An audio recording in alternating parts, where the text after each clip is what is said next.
একদল স্বৈরাচার খেয়ে চলে গেছে এবং আরেক দল খাওয়ার জন্য এসে বসে আছে। দর্শক, ছোট্ট শিশু মানিক মিয়াতে এভিনিউতে এসে বাংলাদেশ সংস্কৃতি মন্ত্রণালয় থেকে যে জুলাইয়ের কথার একটি চিরকুট দেওয়া হয়েছে, সেই চিরকুটে সেই ছোট্ট শিশুটি সুন্দর করে লিখছে, আমরা এখন বর্তমানে নির্বাচন চাই না,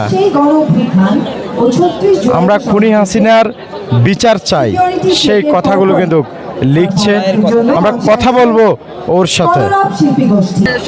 শুরু করে উপদেষ্টা মন্ডলীর সভানে আওয়ামী লীগের দূষণ দেখছি যে আমরা এখন বর্তমানে নির্বাচন চাই না এবং খুনি হাসিনার বিচার চাই এবং গণহত্যার সংস্কার চাই।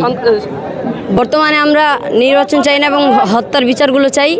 একদল স্বৈরাচার খেয়ে চলে গেছে এবং আরেক দল খাওয়ার জন্য এসে বসে আছে। মতিঝিল, কমলাপুর। বাসে করে। আলহামদুলিল্লাহ ভালো।